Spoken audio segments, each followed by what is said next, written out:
Assalamualaikum warahmatullahi wabarakatuh. Halo semuanya, jumpa lagi dengan saya Chow Sing Sing, kurator dari podcast Horror Night Story. Halo, apa kabar semuanya? Semoga kalian semua sehat-sehat ya.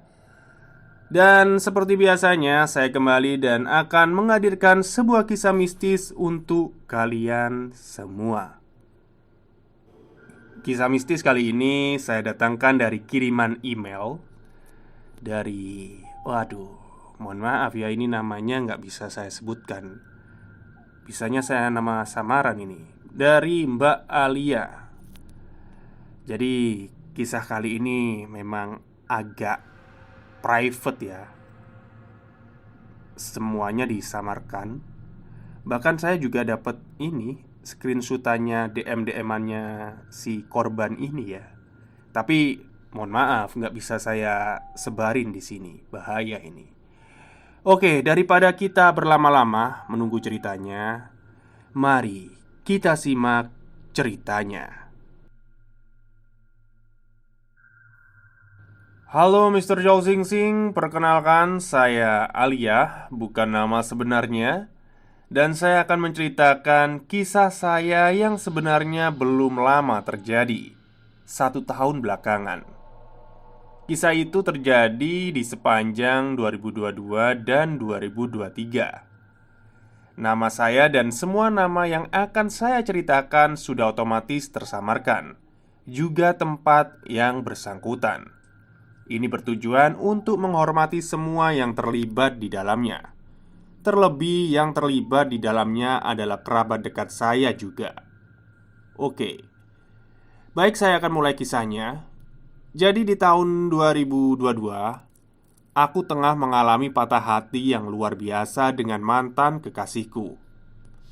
Setelah itu, layaknya perempuan muda yang patah hati ya, saya mengobatinya dengan menyibukkan diri dengan berinteraksi dengan banyak orang. Di suatu sore, aku datang di sebuah acara komunitas seperti sharing diskusi gitu, yang mana komunitas ini adalah milik temanku. Dan di sana aku bertemu dengan laki-laki yang bernama Bagas. Perkenalanku dengan Bagas dimulai pada hari itu. Dan gak membutuhkan waktu yang lama, akhirnya aku dan Bagas menjadi dekat. Aku yang saat itu sedang galau, jadi mudah saja menerima Bagas. Dan Bagas pada saat itu juga sedang ada masalah dengan keluarganya. Jadi waktu itu kita cocok lah untuk berdiskusi. Tapi ketika itu Bagas tengah memiliki kekasih yang bernama Via, yang sudah 9 tahun dipacarinya sejak SMA. Tapi hubungan Bagas dan Via ini memang sudah empty love, atau sudah renggang sejak 4 tahun belakangan. Mereka bahkan memiliki kesepakatan yang menurutku cukup aneh. Jadi Bagas boleh dekat dengan perempuan manapun, dengan catatan Bagas harus kembali kepada Via. Begitu juga sebaliknya. Singkat cerita, aku dan Bagas semakin dekat, sampai pada akhirnya Bagas lebih memilih aku ketimbang Via. Tapi pada saat itu aku saranin ke Bagas untuk menyelesaikan hubungannya dulu dengan Via, jika memang dia ingin bersamaku. Akhirnya Bagas memilih untuk mengakhiri hubungannya dengan Via dan lebih memilihku. Ya, selanjutnya yang akan aku ceritakan ini mungkin akan melanggar norma ya dalam masyarakat kita. Jadi aku mohon maaf sebelumnya. Aku sebenarnya memiliki background pendidikan yang cukup lumayan. Pendidikanku sampai S2 di bidang kesehatan. Tetapi sejak tahun 2016 aku sudah memiliki usaha di bidang kreatif atau IO dan agensi. Jadi aku fokus pada usahaku, walaupun jauh dari bidang pendidikan formalku. Sementara Bagas memiliki background sebagai pekerja pabrik dan freelancer fotografer dan videografer. Bagas ini walaupun saat ini pendidikan kuliahnya belum selesai, tapi aku tahu dia cukup berbakat dan berpotensi jika menemukan partner yang tepat.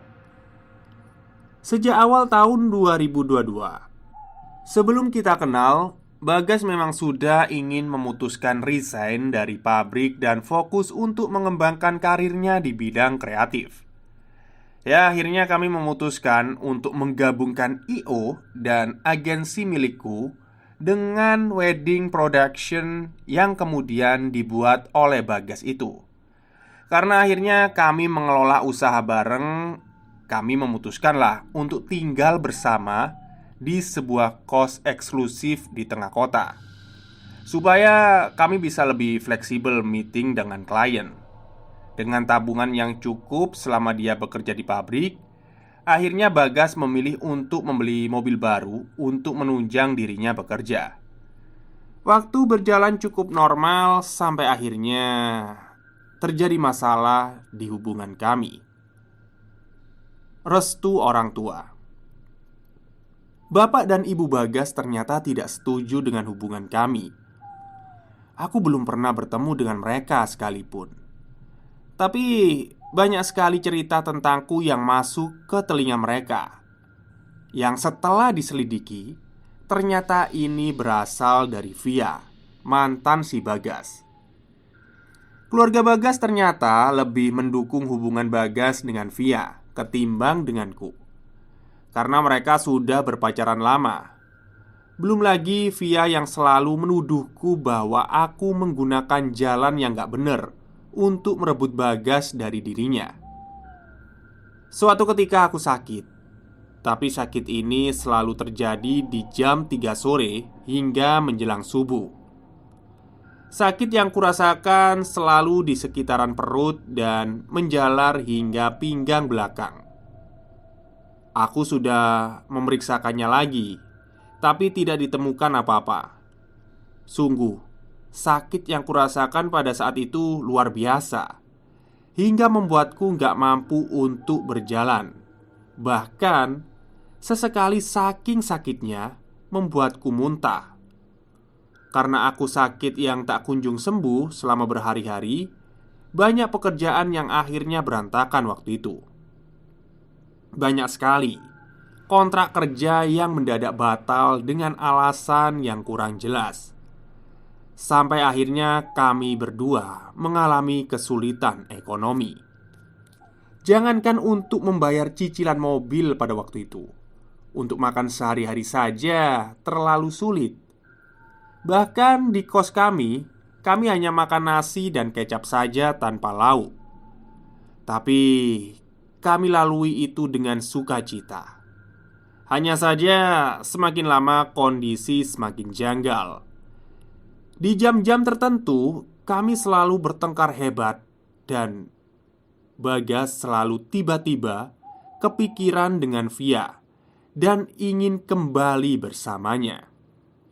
Itu yang terjadi di setiap tengah malam dan menjelang maghrib. Bahkan marahnya pun selalu nggak masuk akal. Belum lagi setiap malam dia terbangun dengan kondisi badan panas dan sakit semua. Dugaan hal metafisik. Suatu malam, aku bermimpi aneh. Aku ada di sebuah rumah yang selama dalam mimpiku rumah itu adalah rumah keluarga Bagas. Walaupun aku belum pernah ke sana, di sana ada sebuah meja panjang dan kursi. Ketika aku mau duduk di kursi itu, seorang ibu-ibu datang dan membentakku sambil berkata, "Jangan duduk di tempat itu milik Via." Aku kaget dong dan berlari ke belakang rumah itu. Dan di sana aku melihat almarhumah mamaku yang sudah meninggal sejak 2019 yang lalu. Beliau sedang mencuci piring dan perkakas lainnya. Entah kenapa aku melihat beliau itu iba dan menangis. Mama kok di sini? Mama kok bersih-bersih? Ngapain?" Aku berkata seraya menangis. Rasanya miris sekali melihat ibuku yang kumuliakan selama hidup justru bersih-bersih di rumah keluarga pacarku. Walaupun ini hanya mimpi ya. "Kamu pergi saja. Tenang. Mama lagi bersih-bersih di sini." Kemudian aku terbangun dari mimpi itu sambil menangis. Selain karena sakitku yang makin hari makin parah, kondisi ekonomi juga semakin menurun drastis secara nggak masuk akal. Laptop, kamera, HP sudah terjual untuk menutup cicilan dan kebutuhan kami. Bahkan Bagas sampai menjadi ojek online untuk sampingan. Tapi tetap saja nihil. Akun maksimal hanya menerima maksimal 3 penumpang saja. Padahal jika dipakai yang lain bisa gacor. Intinya kondisi kesehatan dan ekonomi turun drastis secara nggak masuk akal waktu itu. Ditambah tanpa alasan yang jelas. Entah kenapa aku membenci Via dan keluarga Bagas. Nggak tahu kenapa. Seolah-olah ada sesuatu dari diriku yang mendefense mereka. Suatu sore, aku sedang pergi sendirian tanpa Bagas dengan mengendarai motor. Dan aku mengalami kecelakaan di jalan. Nggak parah sih, tapi kakiku keseleo.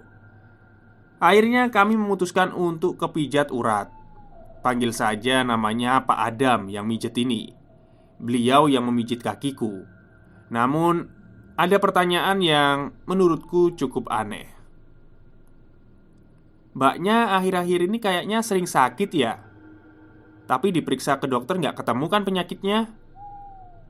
Aku dan Bagas kaget dong. Kami nggak cerita apapun. Tapi yang beliau sampaikan itu benar. "Ini kayaknya ada yang usil deh mbak. Jadi efeknya ke ekonomi terus kesehatan, semuanya bisa kacau. Bahkan aura kalian berdua ini ketutup loh. Sehingga orang yang berurusan dengan kalian kayaknya nggak betah," katanya. Tapi Mbak Alia ini kuat kok. Masih dilindungi sama eyangnya. Dahiku berkerut gak mengerti. "Eyang?" "Iya, eyangnya Mbak Alia. Leluhur mbak yang powernya gak main-main. Jadi selalu jagain mbaknya." Keluarga besarku memang berkerabat dekat dengan Mataram. Bahkan gelar resmi dan serat silsilah pun ada. Tapi aku sekeluarga jarang sekali berurusan dengan hal yang seperti ini. Tapi aku cukup paham arah pembicaraan Pak Adam ini. Dan aku berterima kasih dengan eyang yang selalu menjagaku. "Lantas kami harus bagaimana Pak? Dan siapa yang tega dengan kami?" tanya Bagas. "Ya, nanti perlahan kalian juga akan tahu siapa yang harus bertanggung jawab dengan ini semua," ujar Pak Adam. "Tapi mohon maaf, saya nggak bisa bantu lebih. Kapasitas saya hanya untuk mengobati saja.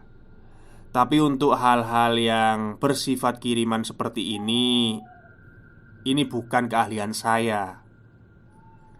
Informasi yang diberikan Pak Adam tempo hari membuatku bertanya-tanya. Tapi entah kenapa pikiranku selalu mengarah ke Via dan orang tua Bagas. Entah kenapa kejadian janggal masih terjadi terus-menerus yang perlahan mulai menjadi teror. Dari penampakan, suara-suara aneh, bahkan aku yang nyaris mati karena tiba-tiba sesak nafas. Atau tiba-tiba perubahan sikap Bagas terhadapku. Ditambah hubungan antara Bagas dan orang tuanya semakin memburuk karena kedekatan Bagas denganku, yang menurutku nggak adil, karena aku belum sekalipun bertemu dengan mereka. Akhirnya kami memutuskan untuk menemui salah satu kenalanku yang sudah lama nggak kutemui. Panggil saja namanya Pak Sam dan istrinya Bu Sam. Mereka ini memang spiritualis dan memiliki linuih atau bakat yang berkaitan dengan dunia spiritual. Sebelum kami menceritakan kisah kami, busa mengelusku. "Mbak Alia kok kelihatan tua ya? Beda banget dari terakhir kita bertemu. Padahal Mbak Alia dulu cantik dan seger. Kok sekarang keriput?" Aku yang saat itu sedang kesakitan cuma bisa tertawa sambil menahan rasa sakitku. Pak Sam juga mengobati Bagas. Entah bagaimana bisa, Pak Sam hanya menghisap punggung Bagas yang tiba-tiba keluar darah kental di sana. Ya, darah kental seperti habis dibekam. Tapi anehnya di sana nggak ada bekas gigitan atau apapun. Pak Sam juga bilang berarti ada energi negatif yang sedang masuk. Dan energi negatif ini biasanya adalah kiriman. Pak Sam meminta kami untuk melakukan tirakat selama 9 hari. Nggak aneh-aneh, tirakat ini hanya dilakukan dengan berpuasa dan berdoa setiap malam. Sudah itu saja. Puasa 9 hari. Aku dan Bagas memulai puasa kami. Kami berdoa kepada Tuhan untuk diberi keselamatan, kesehatan, dan petunjuk. Dan tanpa kami duga, setelah 9 hari kami menemukan hal-hal aneh di kos kami. Tiba-tiba saja ada gulungan rambut tebal di kamar mandi kami. Jika menemukannya itu selalu aku bakar. Aku menemukan itu selama 3 hari berturut-turut. Selalu aku bakar. Dan ada banyak kecoak di dalam kamar. Padahal sebelumnya nggak ada. Dan ketika kami semprot dengan pembasmi serangga, tiba-tiba ada 50 ekor lebih kecoak yang mati. Ini yang paling aneh. Suatu malam, aku bermimpi yang cukup seram menurutku. Segerombolan pocong sedang membawa keranda dan menebarkan tanah dan berjalan menuju ke arahku. Keesokan paginya, kami menemukan ada tanah kuburan yang berserakan menuju kamar mandi. Dan tanah kuburan itu masih basah. Sangat gak masuk akal pokoknya. Kami beberapa kali sering mendengar suara dentuman di atas langit-langit kamar kos kami. Semua kejadian itu kami ceritakan pada Pak Sam. Beliau bilang, itu namanya kamanungsan, yang artinya energi negatif yang gagal masuk. Kemudian menjadi bentuk fisik melalui media-media yang dipakai, seperti kecoa, rambut, dan tanah kuburan. Ya, kami lega. Artinya energi negatif itu gagal masuk. Kondisi membaik. Kondisi membaik setelah kami menjalani tirakat 9 hari itu. Tapi secara psikologis, kami belum benar-benar stabil. Tapi kondisi kesehatanku membaik waktu itu. Sampai akhirnya kondisi tak terduga terjadi. Aku hamil. Waduh. Ya, aku hamil. Sungguh ini di luar dugaan. Meskipun kami belum menikah secara resmi, tapi kami memutuskan untuk merawat anak ini. Dan kami akan menikah setelah itu. Hanya saja kami butuh waktu untuk menghadap ke keluarga masing-masing. Karena kami tetap sadar bahwa apa yang kami lakukan ini salah. Aku menjalani kehamilanku dengan kondisi ekonomi yang cukup mengenaskan. Karena walaupun teror sudah mulai sedikit reda, kondisi ekonomi belum membaik. Dan entah kenapa selama terjadinya teror, aku selalu terbayang wajah Via dan orang tua Bagas. Dan itu selalu terjadi berulang-ulang. Tapi aku selalu memutuskan untuk berdamai dengan semuanya, demi bayi yang ada di perutku. Ketika aku dan Bagas sudah memutuskan untuk mempersiapkan pernikahan, tiba-tiba saja musibah kembali terjadi. Musibah yang gak akan aku lupakan seumur hidupku. Malam itu aku bermimpi sedang dikejar-kejar oleh seseorang. Dia ingin menusuk perutku dengan jarum. Aku berlari ketakutan. Saat itu aku melihat almarhumah mamaku dan menarikku. Akhirnya aku terbangun dari mimpiku. 3 hari setelah aku bermimpi itu, aku kehilangan bayiku. Aku keguguran. Sungguh itu situasi terberat dalam hidupku. Entah kenapa aku menyalahkan Via dan orang tua Bagas tanpa alasan yang jelas. Aku menyalahkan mereka karena kuduga merekalah yang mengirim ini kepada kami berdua. Dan kiriman ini membuat anakku meninggal, anak kesayanganku dan akan menjadi anak pertamaku. Aku berdoa kepada Tuhan supaya diberi petunjuk apa yang sebenarnya terjadi. Dan akhirnya doaku terkabul. Petunjuk. Orang tua Bagas selalu menuduhku bahwa aku bukan perempuan baik-baik karena aku merebut Bagas dari Via tanpa mereka pernah ketemu denganku sekalipun. Akhirnya Bagas mengikuti perintah orang tuanya untuk datang ke rumah Via dan meminta maaf kepadanya dan keluarganya. Padahal seharusnya itu gak perlu dilakukan, mengingat mereka belum menikah. Kusarankan pada Bagas untuk mengikuti keinginan orang tuanya supaya kondisi lebih kondusif. Namun, kedatangan Bagas ke rumah orang tua Via justru membuka kebenaran yang lain. Bagas waktu itu datang ke rumah Via untuk menemui orang tuanya dan kebetulan Via juga nggak ada di rumahnya. "Gas, perempuan yang sama kamu itu bukan perempuan baik-baik," kata Ibu Asi, ibu dari Via. "Kenapa, Bu? Kok ngomongnya gitu?" "Katanya dia mau bunuh bapak kamu." Bagas mengkerutkan dahi dan terkejut. "Maksud ibu apa? Ibu tahu dari mana? Dapat info dari mana? Kok ngomongnya kayak gitu?" Ibu Asi langsung kaget, seolah-olah beliau keceplosan. "Oh, enggak kok. Ibu hanya denger aja. Ibu nggak denger ini dari Via kok." Meskipun yang dikatakan seperti itu, namun ekspresi Ibu Asi justru menunjukkan hal sebaliknya. Lagi pula dari siapa lagi beliau mendengarkan kabar seperti itu kalau bukan dari anaknya sendiri, Via.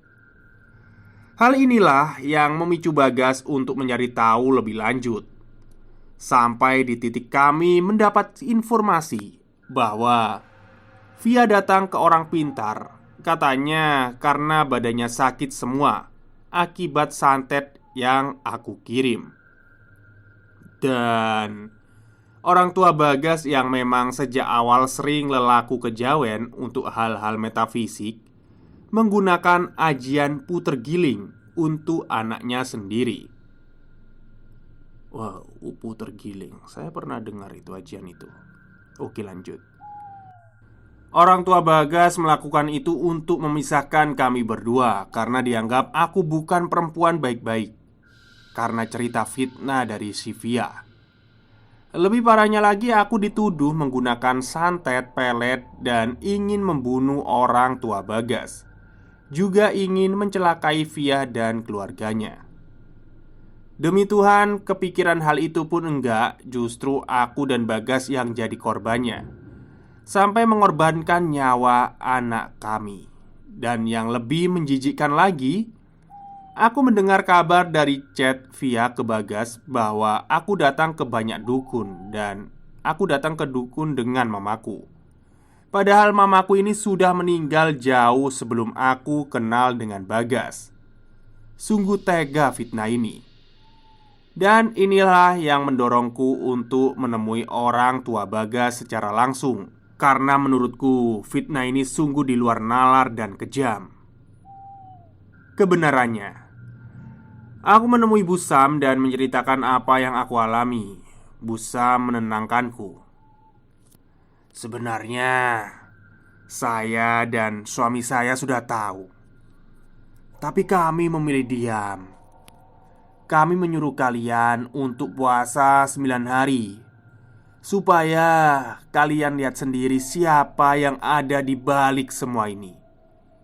Apalagi begitu Pak Sam tahu bahwa ayah Mas Bagas dibantu dengan Via yang melakukan ini semua.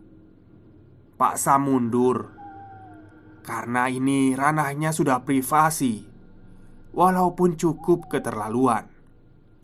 Aku menangis, kecewa, sangat kecewa.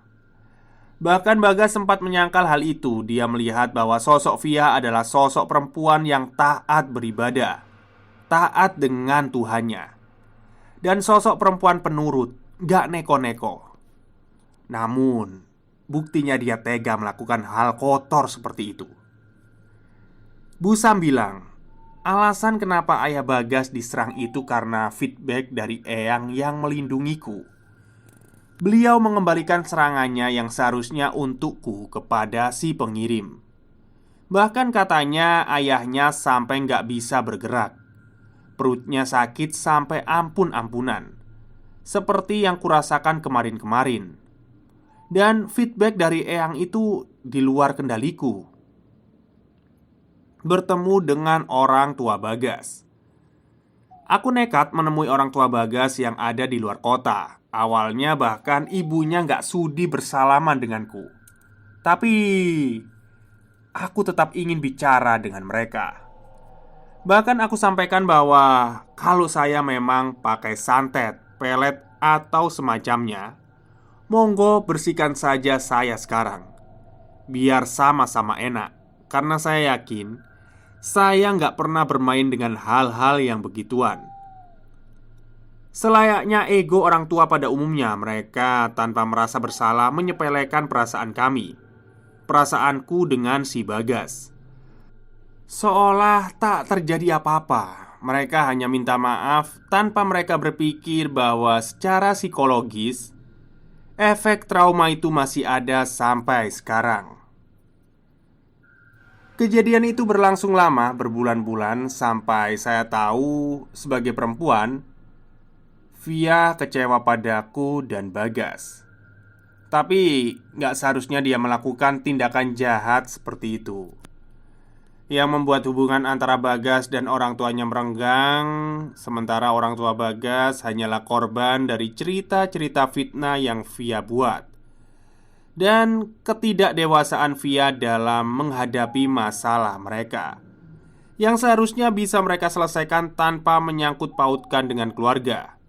Meskipun mereka sudah berpacaran lama.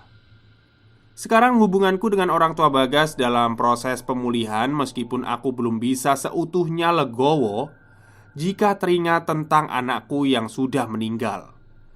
Dan keberadaan anakku ini tidak bisa kuceritakan pada mereka, karena pasti akan menjadi masalah baru buat mereka. Kalau aku bisa sampaikan sepatah dua kata kepada anakku, aku akan mengatakan, terima kasih ya nak, sudah menjadi penyelamat bagi mama dan papamu saat itu. Terbang yang jauh nak, temukan kebahagiaan di atas sana. Kamu tetap jadi anak pertama bagi mama. Terima kasih sudah memilih mama dan papa sebagai orang tua kamu. Oh ya, beberapa hari sebelum saya menulis cerita ini, saya mendapat kabar lagi dari teman dekat Bagas. Sebut saja namanya Andi. Dia tiba-tiba meminta maaf kepada kami karena awal-awalnya Andi diminta Via untuk menjadi mata-mata kami. Dan Andi yang memberitahu lokasi kos kami kepada Via dan orang tua Bagas, yang Andi tidak tahu bahwa dampaknya bisa semasif itu. Dan dia cukup menyesal tentang hal itu. Apalagi ketika Andi menemani ayah Bagas ke kos kami, yang ketika itu kami nggak di kos.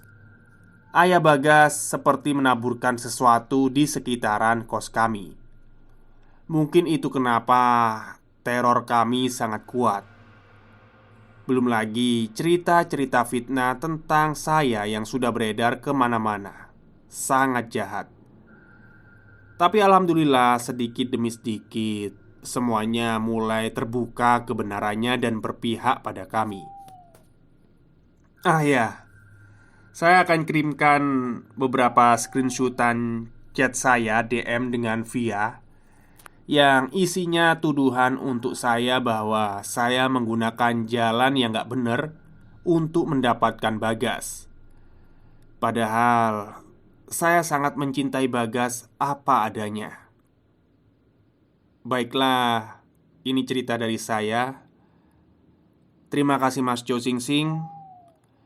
Sehat selalu dan doakan kami untuk tetap saling menguatkan. Karena sampai sekarang PR kami adalah membersihkan sisa-sisa energi negatif dari kiriman-kiriman yang kemarin. Rahayu. Oke, marilah kita bersama-sama ya mendoakan untuk kesehatan dan keselamatan Mbak Alia serta suaminya Mas Bagas, supaya dilindungi dengan hal-hal negatif lainnya. Oke, doa selesai. Ya, fitnah itu memang kejam ya. Bahkan kalau dari ceritanya, si Via ini ternyata bukan hanya menggunakan dirinya sendiri sebagai penyerang gitu ya, bahkan menggunakan orang tua si Bagas buat menyerang si Alia dan Bagas gitu, untuk ya menggugurkan hubungan mereka lah. Ya jahat sekali sih sebenarnya fitnah itu bisa sampai kayak gitu. Jadi yang dalam hal ini ya, maksudnya itu dalam konteks ini yang berperan besar itu si Vianya gitu. Cuman kalau yang berperan dalam hal metafisik, gaibnya ini orang tuanya si Bagas sendiri. Ya semoga ya kan sekarang udah selesai. Saya doakan cepat selesai masalahnya dan bisa membuka lembaran baru bagi keluarganya Mbak Alia gitu kan. Dan untuk Mbak Vianya semoga bisa ikhlas lah ya, intinya apa ya? Ya udah ikhlas lah. Memang bukan jodohnya kayak gitu. Baik, mungkin itu saja. Dan sebenarnya ini ada screenshotannya ya. Jadi saya baca-baca itu memang kelihatannya apa ya, si Via ini mohon maaf lah, kayak memang kayak dia itu nggak dewasa gitu. Ini sedang saya baca ini. Jadi kayak korban banget lah si Alia ini ya. Tapi mohon maaf, untuk chatnya nggak bisa saya ini ya, nggak bisa saya hadirkan dalam video karena memang ini chatnya ini sifatnya privasi antara Alia dan Via. Jadi bukan kayak chat, kayak misalnya ini contoh ya, Mas Danton dengan saya bukan kayak gitu gitu kan. Jadi kayak ini si Alia dengan Vianya langsung. Takutnya nanti kalau saya ini apa itu saya masukkan dalam video atau apa, waduh, dikirim-kirim ini saya nanti. Ya semoga enggak lah. Karena kita akan percaya ya, yang di atas itu melindungi kita gitu. Baik, terima kasih perhatiannya untuk kalian semua. Dan saya juga berpesan pada kalian gitu kan, yang namanya cinta itu memang gak harus memiliki gitu kan. Baik, itu saja cerita dari saya. Wassalamualaikum warahmatullahi wabarakatuh.